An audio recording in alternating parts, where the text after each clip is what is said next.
Hello, everyone, and welcome to another episode of Justin and the Food Entrepreneurs podcast. I'm Justin Bizzarro. I'm your host. That's B as in boy, Izzarro. And today I have back in the studio with us my loving and understanding and extremely patient co-host, Deborah Michas. How are you doing today, Deborah? I'm good. Thanks for having me back. So Deborah was on an unofficial leave from the podcast studio for the last 2 months. I think this is the first time she's come back in here to actually record anything. So how is it? So far, it's good. Yeah, just so the audience knows, we've had quite a bit of bloopers trying to get this thing started since Deborah and I have not been in the studio together in a while and can't really read off each other, so it's been interesting. But today, we're doing part 2 of Oats Overnight with Tate. How are you doing today, Brian? Doing well. Thanks for having me back. And so for the audience, just as a reminder, I mean, Brian, you're basically a professional, or not basically, you actually are a professional poker player turned food entrepreneur. So do you want to just tell the audience about your background again and tell us how you became a food entrepreneur? Yeah, of course. I had a 12-year career in poker, starting in small online games, working all the way up to the largest cash games in Vegas and Los Angeles, where I ultimately lived. And I was looking for a healthy breakfast alternative that was really ready on the go, needed to be convenient. The schedule was kind of all over the place, waking up in the middle of the night and midday, and looked to make the product better that I was using. I was making a homemade version of overnight oats, started out in the mason jar, and quickly realized that didn't travel well. So I looked to add a little more milk, put it in a shaker cup, almost like a protein shake oatmeal mix, and that's when Oats Overnight began. I developed the first few flavors in my kitchen in Los Angeles, got a manufacturing facility in Arizona, and started the company there. And 3 years later, here we are. And so, I mean, last time we talked a lot about, developing different type of flavors and stuff like that and what products you guys have. So I just want to refresh the audience's memory and how they can find you guys on social media, 2, what your website is, and then 3, the different varieties of products you guys have, because you have both a plant-based protein and a milk-based protein, I believe, as well. Yes. Yep, that's correct. So you can find us on social. Instagram's at Oats Overnight. Website is oatsovernight.com and facebook.com/oatsovernight. We're also available on Amazon. We did start with the classic flavors, which contain whey protein. We build these flavors from the ground up, starting with the bulk whey, and flavor them with freeze-dried fruit powders and maple sugar and all these different great ingredients, maca root, flax, chia hemp. And we recently launched a plant-based line that's dairy-free, vegan-friendly, uses a pea protein, and all of our flavors are non-GMO and gluten-free. And so what are some of those specific flavors? Yeah, the plant-based line that recently launched is blueberry cobbler, peanut butter cookie dough cacao crunch, and maple pancakes. We recently launched a chai latte flavor that's caffeinated with real black tea. Really delicious. It's like a cup of coffee in the form of tea, along with a high-protein breakfast that you can eat on the go and is ready when you wake. Our classic flavors are chocolate peanut butter banana, green apple cinnamon, strawberries, and cream. We have a caffeinated mocha dream that we make a delicious mocha latte protein powder for, and a peach upside-down cake, which is also great. And so I know, and Deborah asked me this question before when I was talking about recording this podcast, and I know maybe she asked you before we actually recorded, but I mean, how did you make the decision to go from being a food entrepreneur, being a professional poker player, to being a food entrepreneur? I mean, sort of what was the mindset that took you in that direction? Because it's obviously a huge change. Yeah, it is a big change. There are a lot of crossover skills and things that apply, but it's a much different direction, much different lifestyle, and different objectives. Poker was great. I definitely had a strong 12-year run. Once Oats Overnight was part of my life, and I was making it day to day, and really saw how beneficial it was. It was a new passion for me. With poker, again, it was great money, great schedule. So I was passively looking for investments and different opportunities that I could really get behind as I got into my 30s. And this was a pretty apparent option, and started out as a side project, and it quickly became a full-time thing. And so from there, I mean, how did you get started? I mean, what was your what was the launching step? Like, okay, so this is what I want to do. I mean, what was your first step to really, because a lot of people have trouble taking that first step as an entrepreneur, fear takes over and all that. So what was the first step for you that you truly felt like, hey, this is what I need to do to be a food entrepreneur or launch my product? So the very first step, and I covered this in more detail on the previous episode, but the very first step was building the brand. And at this time, it wasn't really a real career for me. It didn't feel like something I would do long term, but it was fun. And I, engaged a few people in my network who were great with branding and package design, and we built what is now Oats overnight, both the package format, the flavors, and that really felt, purely like fun. As we got into, how do we bring this to market? How do we sell this? How do we manufacture this in a, compliant way? How do we build the team? That's when the decisions got more difficult. And that's when things got a little more serious. And I began to understand that I couldn't do this in between poker sessions. It had to be a full-time thing. So, in hearing about your product, I mean, I find it's just, there's kind of a food revolution going on. And if you look in the grocery store, you're seeing all these brands that are newer to the market. They're smaller companies. There's a lot of really exciting stuff. And no doubt your product is falling in line with that. And so, with that, I mean, I feel like it's not just generational. A lot of times when people target a market, a lot of times it's generational or whatnot. But when you think of marketing your product, who's your prime target? I mean, there's definitely a convenience to it, an ease, a mobility to it. So is it a lifestyle of a person that you're looking for? Is there potentially an age bracket? Is there, how do you really try to hone in on who your people are?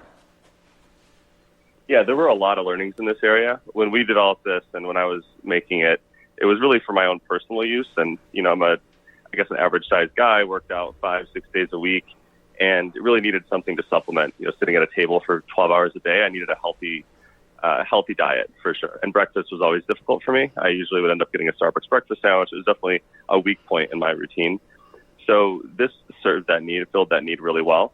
And so when we set out, I almost looked for people like me to sell it to.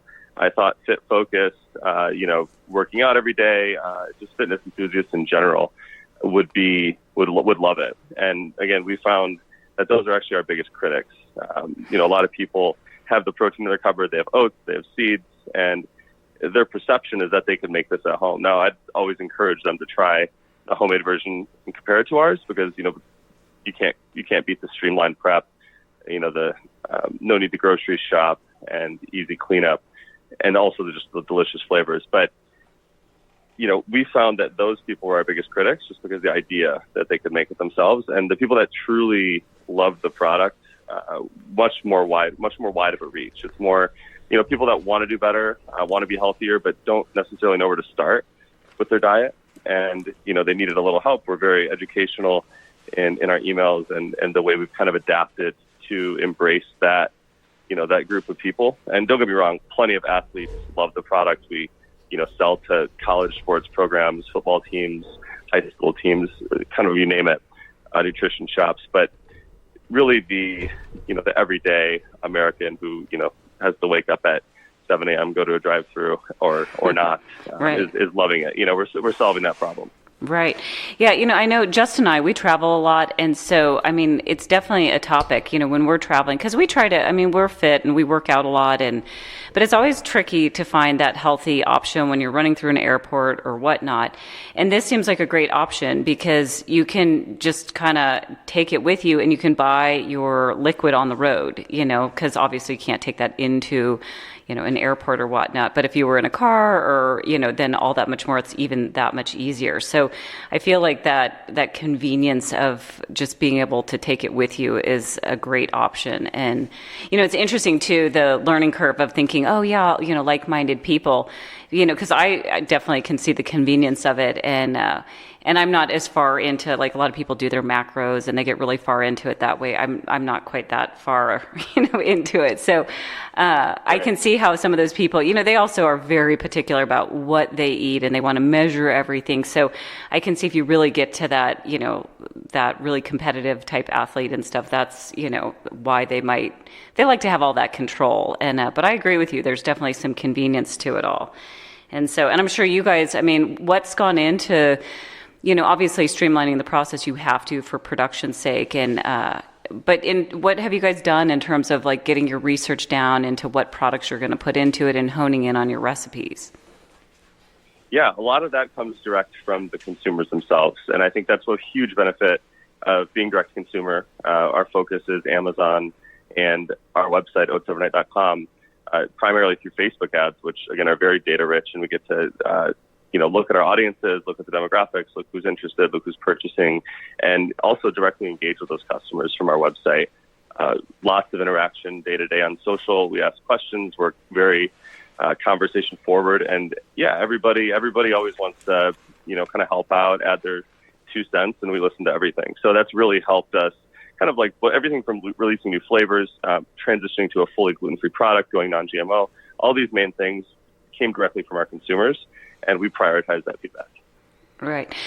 So one of the things, because with your product being, it's the same, but it's different, right? Like there's obviously other oatmeals out there. So it's the same in that sense, but it's different in its kind of its application, in the ingredients, whatnot. And so, you talked about data driven and stuff. How much do you have to do in terms of educating the general public so that they know why you're different, why you're better? Like, how do you guys go about all that? Yeah, there's a lot. And I think that's really where creative comes in. And of course, copy and messaging on the ad. It's really important to dial that creative in. Personally, I like more stylistic ads, almost more like Soylent style, which is, a little techy, interesting, funny sometimes.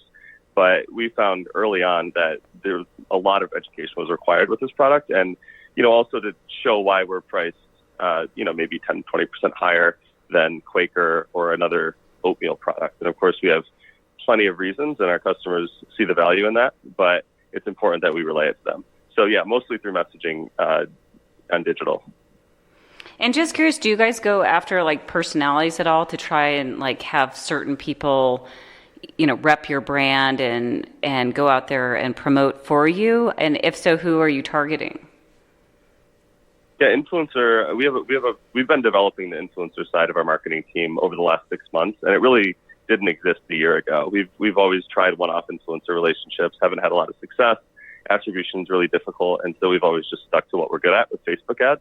But more and more, we've been expanding our spend into influencer marketing, and it's important to diversify that. I think we actually learn a lot. Some people we think won't succeed for us, and they knock it out of the park, and it's a new demographic that we didn't realize existed before, like distance biking or distance running or biking. So we dabble in everything, and we kind of take and measure that. So, Brian, actually, this is maybe just a really good topic too, just in general for food entrepreneurs and whatnot, and with a lot of startups who are involved and listen to our show. Would you mind diving in a little bit further in terms of influencers, how you engage them, kind of even maybe how you work out compensation? Is it based on their viewers, the intensity of their viewers? It's, maybe you can dive in a little bit, because I know this is definitely a newer trend, and more people are going to this as a form of advertising. And so, what are the things you've learned? What are, the objectives when you're trying to identify a person that you want to bring on as an influencer? What are the things you're looking for? Yeah, for sure. And there's a lot of layers to this question. So if you have want me to expand on anything, please let me know.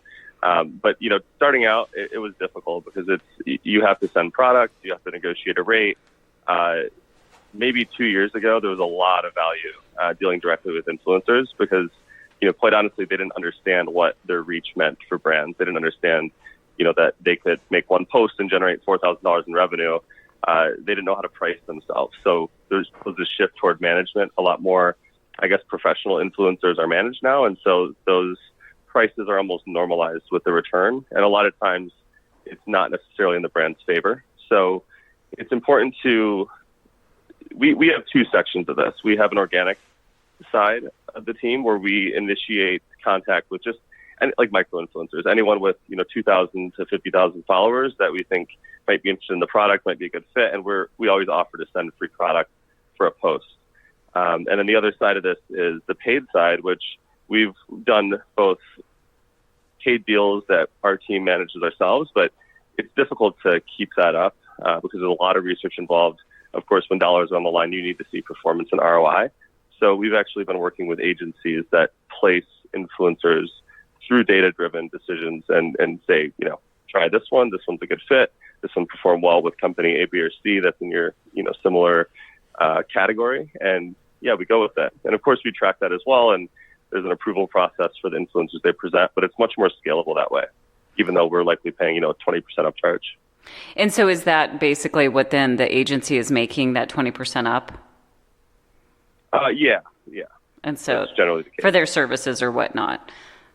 So so they definitely have, so I'm trying to imagine what that looks like. So they're able to track kind of the person that they're promoting to you, like, hey, this person would be a really great fit for you.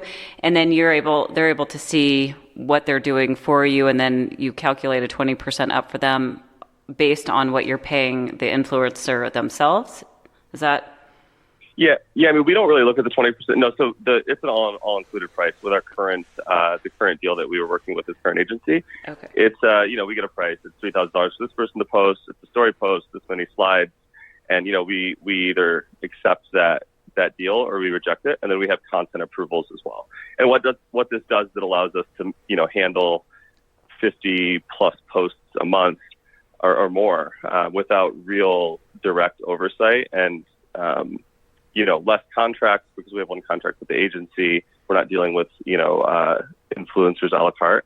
And also that oversight is in part absorbed by the agency. We don't have to, we're not fully responsible for following up and making them post timely. That relationship's managed. Oh, that's a nice feature. Because, I could see how it could very quickly become an ominous task if you had all these different people. So when you're paying that, like, are you, so they're not just giving you one person. They might say, we have, a skew of X number of people, or maybe that's something you guys agree to, that you want a variety of different people to kind of hit in on different topics, whether, it has to be with non-GMO type personalities or whether it's whatnot. So you do hone in, is that how it happens? Or it's just you literally make a deal for each person? Yeah, so the rates person by person, but as far as the type of person, I mean, we might be doing well with fashion bloggers and heavy on female fashion bloggers one month, and then find out that we get some good traction with a few CrossFit posts, so we do more CrossFitters. There's definitely a wide variety. The portfolios are typically pretty big. I mean, you can work with lots of different size agencies, and again, I mean, I wouldn't necessarily. I'm not saying go find an agency to work with. I think you need to make sure that you guys are aligned, your teams are aligned on, what's a good campaign and what's not, because a lot of people focus on these vanity metrics like impressions, which, don't necessarily do much if 50% of their followers are out of the U.S. or, maybe you're serving it to the wrong age group. If they're like a reality TV star that has all under 18 followers. I mean, there's a lot of things to consider when aligning yourself with influencers, but that's where a good agency will assist you with scale. Right. It's just an interesting topic, because one of the things, too, that's an important factor when looking at influencers is not just the number of people that follow them, but the impactful followers, people who are actually DMing them and responding to them and whatnot, because that's really where your bang for your buck is. Because a lot of people, of course, want to look at the provocative whatever, and they may have lots of followers, but that might not really translate, like you were saying, to dollars to the company. And so your ROI is real low on that, So, it's an interesting topic for sure. Yeah, and I think the other thing is if you find a good agency, they're looking to build. I mean, they don't want to do one-offs either. Like, it doesn't really help them to sell a couple posts for $3,000 and then you go away. They really should want to build a long-term, many posts a month for years. So if you're collaborative, I would say if you're looking with an agency, just make sure that attribution and tracking, either through discount code or whatever else, UTM link, whatever way you track that, make sure that that's noted and discussed between you. And, the KPI or key performance indicator that you're looking for is, on the table. So everyone knows how you're measuring the campaign. Right. So do you a little bit have to manage the agency like you would maybe a stock portfolio or something, and kind of see what's trending and seeing what's working for you, and kind of constantly work on tweaking it and making sure that the influencers they're selecting for you are really serving your needs, or maybe if you have a new product or whatnot? I mean, is it a constant management, or it's something that you can just touch base on like once a year type of thing? I'd say the default is every agency you work with should be managed until they can prove that they don't need to be. And I mean, I say this because one of the mistakes I made early on was thinking that hiring an agency essentially takes it off your plate. That's couldn't be further from the truth. Whether that's digital marketing, which I would argue is the most important piece of the company if you're direct to consumer, or content creation or whatever it is. When you do like the set it and forget it approach, you're going to be in for disappointment for sure, because there needs to be constant oversight, definitely management. And again, some agencies have really shined, and we only touch base once a month. They handle the deliverables. We're always happy, but I'd say a large majority of them, need checking in on quite frequently to make sure they're on task and really providing the service that we agreed on prior to contract. Squeaky wheel gets the grease, right? Yeah, for sure. Well, and I think it brings up an interesting topic about anything and including employees. And people always think micromanagement is such a bad word, but it's really something that's really a trust scenario. I'm going to micromanage a new agency or new employees until they're trained and they gain confidence from me that they can do their job properly, or they're handling the money properly, or that agency is putting business out there properly. So everyone's like, don't micromanage me. But at the same time, as an agency or whatever, if they feel that way, then it means they're probably not providing me back with enough information or performing in the way that I need them to, or with the results. And so it really comes back on them. And to your point, it's only a short period of time. Once they prove they can do it and there's the confidence and the trust there, then it's sort of like, okay, you guys can run with this. I know you know what you're doing. But in the meantime, it's my money and I'm spending it, whether you're an employee or for an agency, and I need to be a good steward of my money for my investors and for all the other employees, so they are sure to have a job in the long run. But it's sort of this thing that it is all comes down to trust, and until that trust is built, I'm going to keep an eye on it, probably more than you'd like me to. Well, and I think that trust topic is interesting too, right? I mean, that's why you tend to get influencers, because they have a population of people who kind of have trust and faith in them, who are constantly looking to them, and that's exactly why you're doing it, because there's a trust factor there. So you have it at the influencer level, but then it's also taking it to the level where you have it with the agency who's managing them, making sure that they're really representing you and your brand. Yeah, I think it's important to know that and keep in mind that the agencies are a business also. It's not like some magical place in the sky that just delivers, everything to perfection. It's they're a business. They have all the constraints and issues that your business and every other business faces. That includes priorities and, cash flow and, being mindful of where you're at in the agency. Are you like a big fish, or are you, one of their lowest spending clients? That'll also be pretty indicative of the level of attention you get. And it's important to keep that in mind as well. I mean, PR comes to mind. We've worked with freelance PR where, it's maybe paying their rent, and we've seen amazing dedication to the projects that we're working on. And we've also seen, we've worked with bigger PR agencies with much bigger, 5-figure budgets and like monthly. And, we've seen that we're just one of many budgets with the weekly call and not a whole lot of follow-up. So, I mean, it's important to be mindful of that as well when you're choosing a partner agency to work with on anything. And so from there, I mean, here's my next question really, is you talk a lot about data and collection of data and things like that. And I've got to assume that I'm making an assumption and asking this question, is that from being a professional poker player, you're constantly collecting data on every hand and everything that someone plays who's your opponent.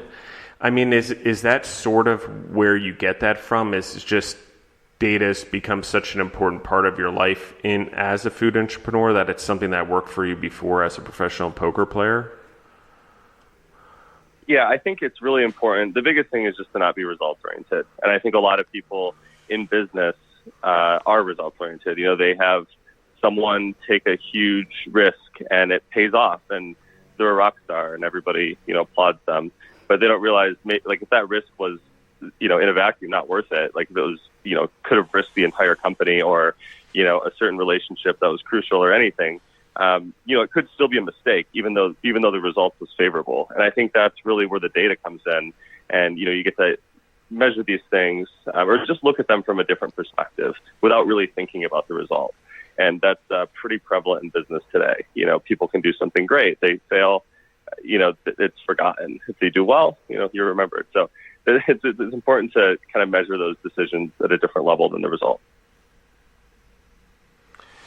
And so explain to me a little bit about, is there someone literally in your company that's collecting all this data from marketing to orders to things like that and the correlation between it? Because I think your product is obviously the thing you're marketing and the widget that people are buying for a term, and it's a really great product. Deborah and I have had it in the house and tried it, but it's, my question being is that you're sort of trying to collect information on what's working and what's working best and what's the best correlation between the marketing and advertising you use to sales that are given. So do you have someone basically just collecting that information on a regular basis?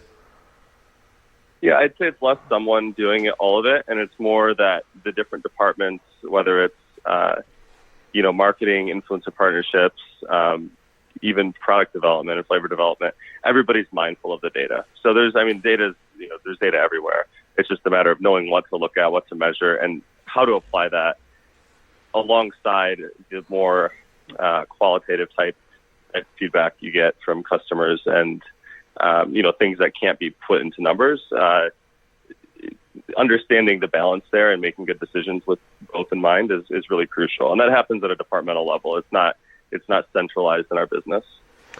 And so that being said, obviously you're running the business, you're the man in charge, the head honcho, and the one who's behind all this. So how do you then get all of that information to you?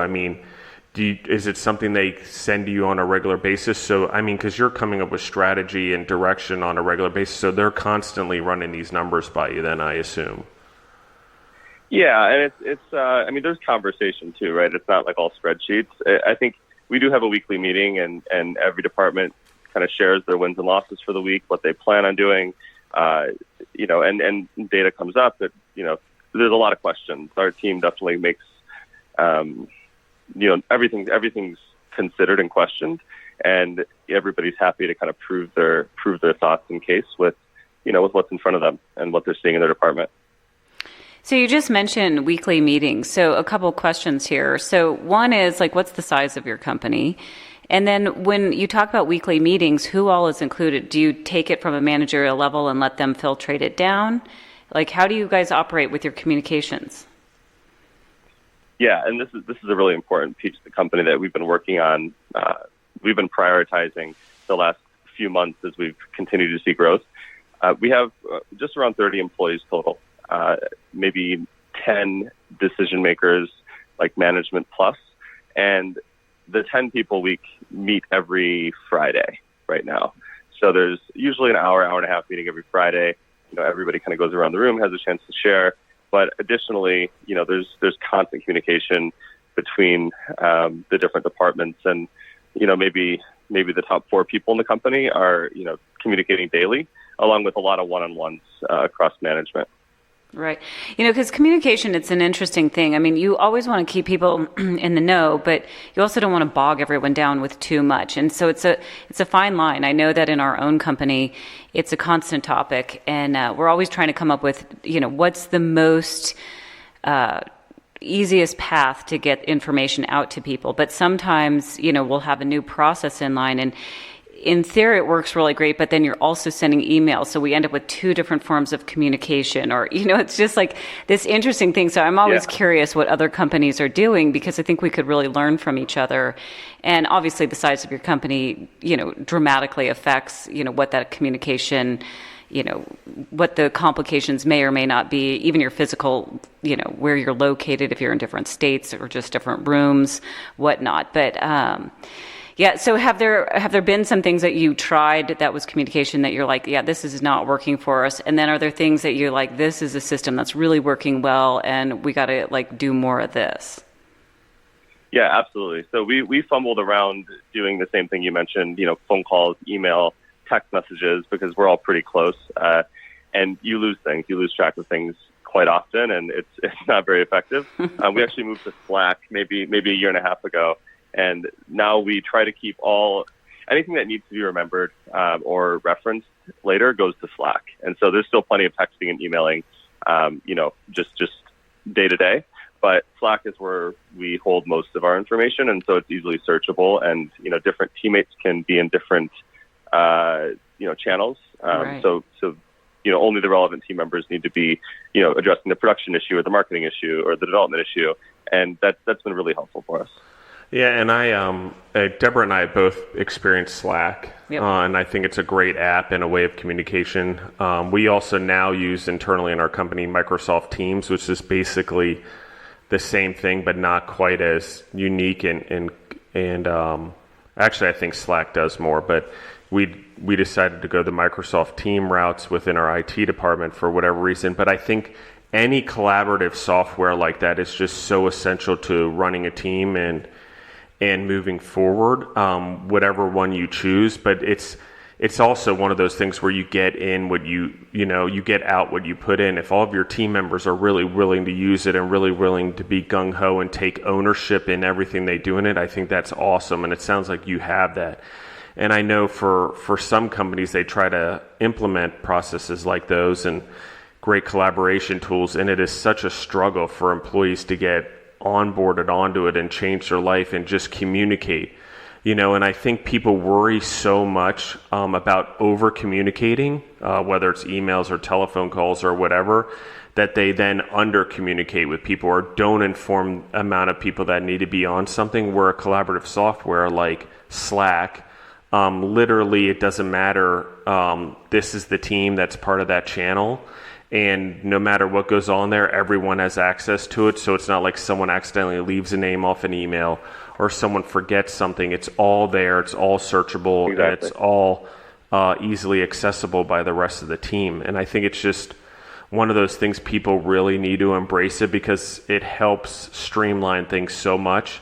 And yes, is there a lot of communication goes on there? Absolutely. But I actually feel it shortens the communication, because when we write emails, we tend to go on, myself included, they tend to get long because I keep going. Where with a Slack chat or a Microsoft Teams, you're just sort of putting enough information out there because it's a chat, where you get straight to the point, the conversation's concise, the information's being put in there, and then the next person who's on there or in the teams or the channels or members of the team can literally take out of it what they need to, because it's so concise and it makes our time more efficient. Okay, let me just throw a little something in here, just little devil's advocate.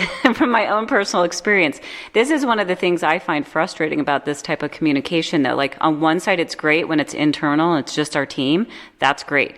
But the second you start having an email, let's say with a client, and you include your team on the email, what then happens is people then take that email, they maybe pull off the client so they can continue the process. Maybe we're talking about a label of this or that. And now you have some of the information in your email, and you have some of the information in your other, whether it's Slack, Teams, whatever your company uses. And now you kind of have two places you're having to search for information. So sometimes it's a little bit, and I think that's to the point that Justin was making, is that it's as good as you use it, right? So, like, provided you take that information, you take it back to Teams or Slacks or whatever, and store your document there, or store it where everyone can access it, then it's a great tool. But the second people go off and detour from it and leave the information only on the place, some other place, being email, text, whatever, then you're just now having to scrounge on yet another platform to try and find your documentation. So to me, that's where, and this is where I love this conversation, because I'm like, there must be a way to unify it all, where you can put it in one place. And so I mean, do you feel like you have that issue with Slack, or is that something you guys face as well? Yeah, absolutely. I mean, there's always going to be different methods of communication, on any project or, goal. But, it's always going to be fragmented. I think what Slack does is it compiles most of it. There's always going to be email chains that need to be referenced or text messages that are forgotten if you're on the run and for some reason don't use the app. But I think it helps. It bulks together maybe 90% of the communication, and it's better than having, multiple email chains, multiple text messages. I think it's a better solution. But you're right. It would be nice to see something, fully integrated with email chains, right. Also a group chat. I mean, it seems like, I'm surprised there isn't. I mean, it actually seems pretty, it could be a huge benefit. Yeah, I mean, it seems like in today's world, there'd be a way to just when you just said reference something that you could literally just, like you can on the internet, you can take an address and embed it into your thing, and that way when someone's reading your email, they can click straight to the link of what you're talking about. But maybe that's the next $multi-million idea right there. Someone needs to invent that. Yeah, somebody tell Google. I know, yeah. Right? Yeah. That's your next business.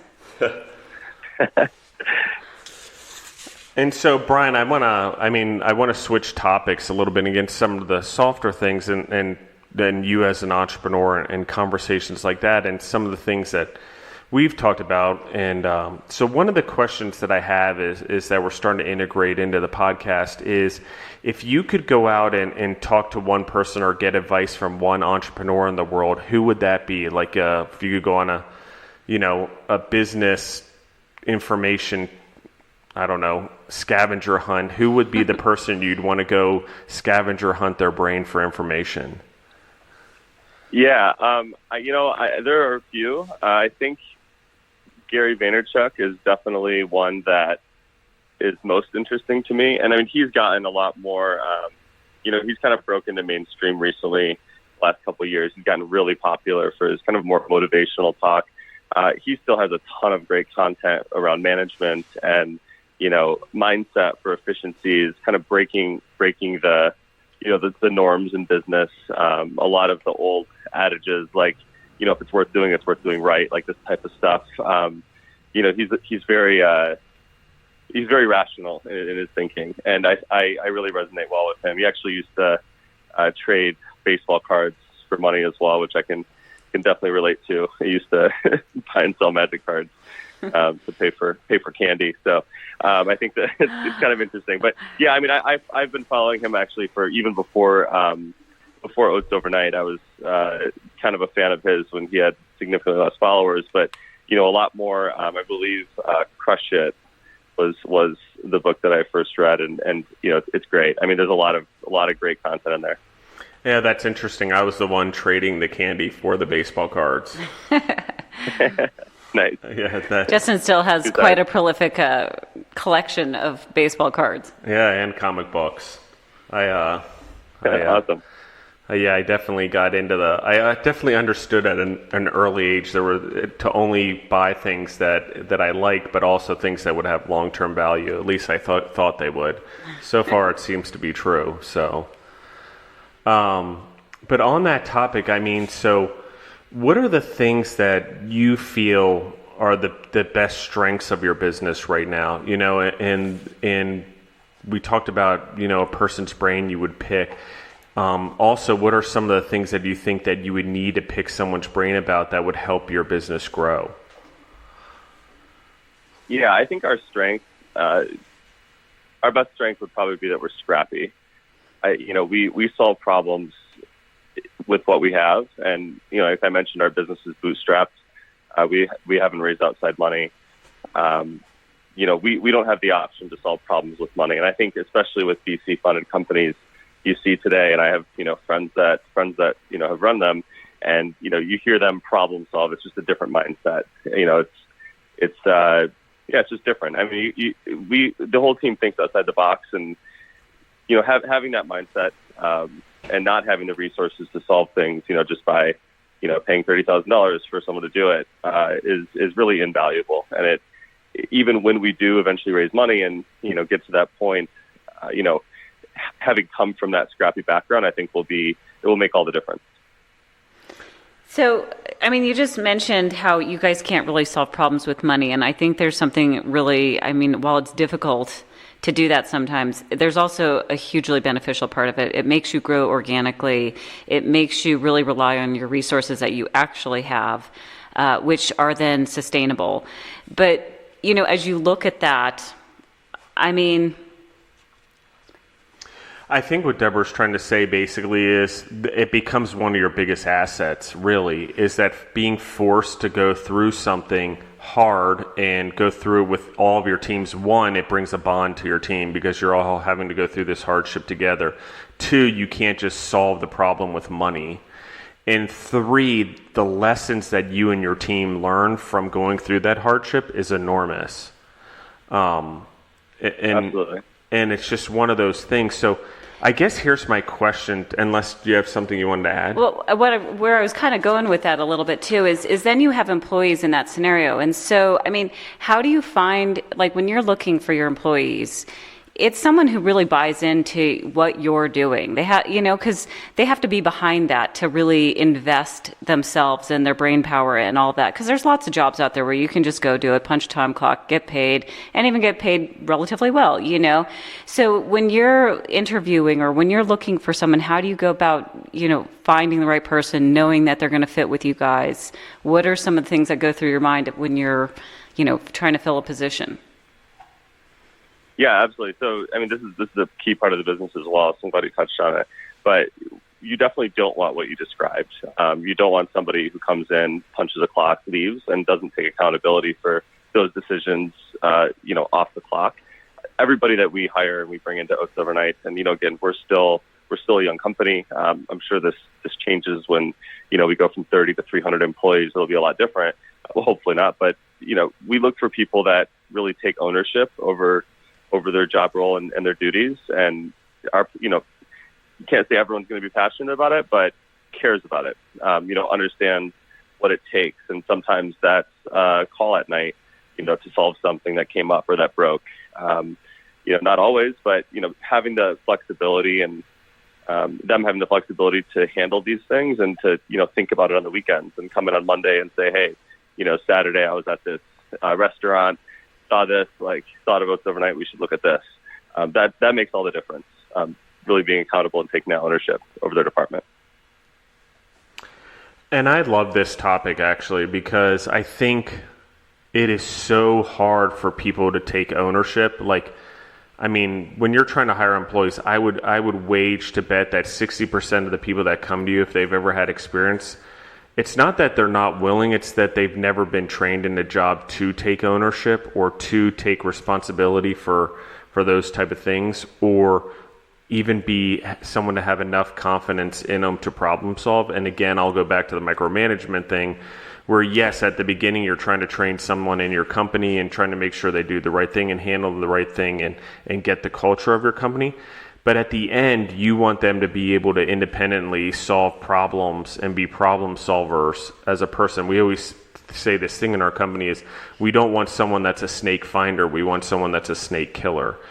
So if we have a problem that ventures into our quote unquote garden or our business, we want someone who's able to think outside the box and really go after solving that problem and ultimately deliver great service and products to our customers because they're able to solve problems quickly and efficiently and with the mindset of time is money. So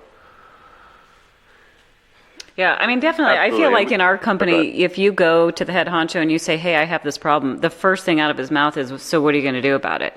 So you don't even go to him with it until you have that idea of what it is you're going to do about it. Because then you're like, well, I found this problem and this is, an idea I was thinking we could run with. And chances are he's going to be like, you think it's going to work? And if you say yes, he's like, go do it. And you're like, okay.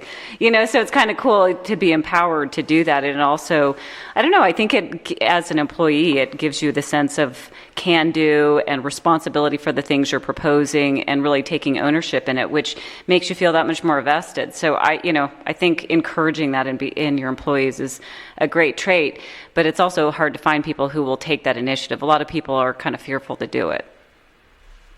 Yeah, and you have to have the right type of person, that responds well to that. I think what we found is that, there's a big range of personality types, and not everybody's cut out for a startup. I mean, we look for people that can eventually have a team under them. Like, we like to hire, promote from within, and if we're hiring someone for a customer service position, we love to think that that person and their personality could one day lead a customer service team. And that's how we're looking at it. I think it's really important to look at it that way when you're early, because, you're always going to be better off hiring people or promoting people, from within that are familiar with the brand, and there's less onboarding time.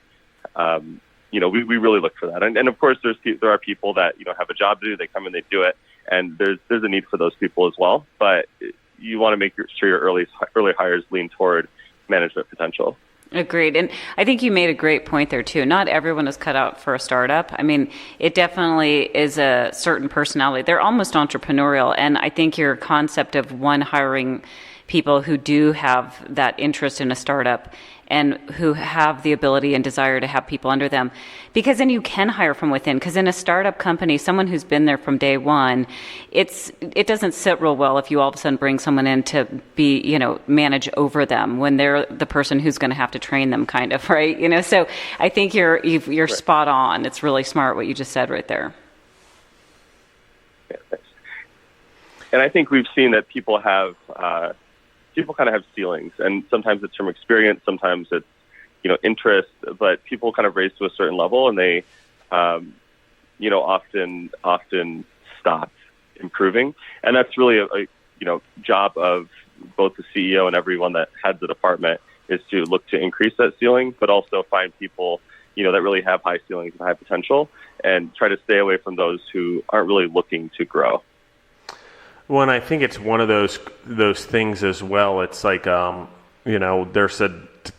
there's a book out there. It's called The Economy of Leadership, and it's sort of the balance in a person being able to be risk-taking, but being able to weigh risk. And it's being a manager, which is almost the opposite of a leader. A leader needs to go drive a vision home and keep leading forward, but a manager needs to manage the people and get them to achieve those goals.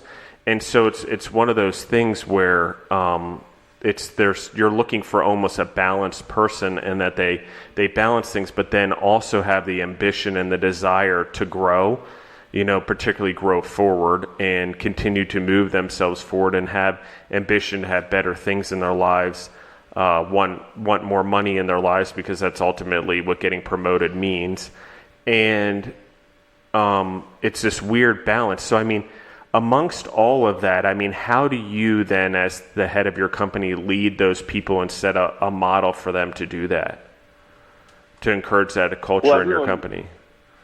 Yeah, I mean, everyone's different. Like to your point, people are motivated by different things. I mean, some people do just want the money. Some people want to be appreciated. Some people want to be part of the team. Some people value some of those things and not the others. And it's really important as a leader to understand those things, and really kind of cater to them and place them in positions, set them up for success, and put them in positions where they can reach those goals, and they feel good about it, and they're encouraged to work more and work harder for those goals. So I think we really kind of iron those out, and that's done through a lot of communication directly between myself, in one-on-ones, both at work and outside of work, just to make sure that, everybody's on the same page. And those things evolve over time as well. Some people get married, have kids, they change. We've had employees go through different events through the 3 years, and you always have to keep your ear to the ground there.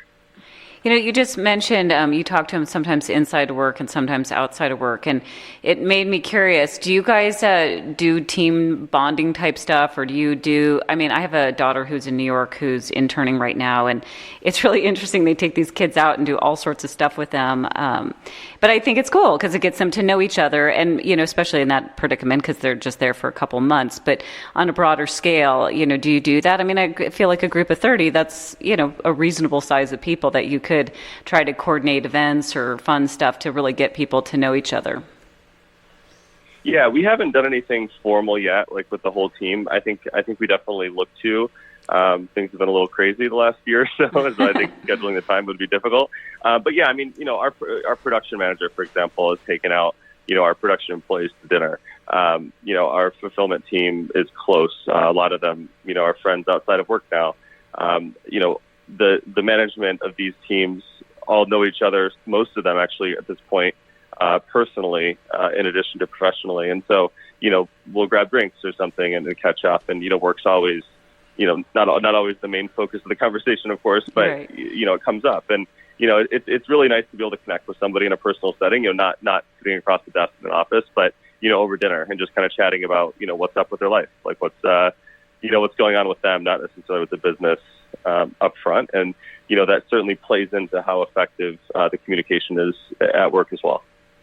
Right. I mean, and you also mentioned it's really kind of getting to know your employees and what's important to them. We talked with another gentleman one time, and he was talking about when he interviews people, he kind of said, I know you might not work here for the rest of your life, right? Like, chances are that won't be the case, but like, what do you want to learn while you're here? Like, what are the things you want? And I thought it was such a great approach, because it wasn't just like, hey, we're filling this position and do you fit our position? But also like, hey, what is it you're hoping to get out here? And I thought that two-way street was just so, today's concept of employees, employer relationships, and, really letting people kind of become the most they want to become, and not just what can you get out of them. But it sounds like you kind of have that as well when you're talking about learning who they are and whatnot and what they want.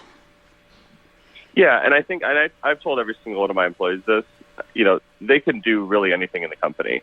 If somebody comes, someone's handling maybe the Amazon scheduling for orders, and they say, hey, I have this great idea.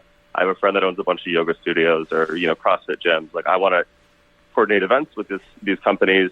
I think it'll be a benefit to the business in this way. We'll review everything. And if it makes sense, you get a new position. We've made that very clear that, all the ideas will be received, and think outside the box. Like, if you think you can add value and you want to do something or, add value in this area, like, let's talk about it. So I think that, especially early on in a startup, it's important not to pin people to certain positions and just expect them, of course, if it's willing, of course, you expect them to do the job, but giving that flexibility early on as you're filling so many different positions and still understanding what the business needs. It's right. Great to have that flexibility with your employees. Right.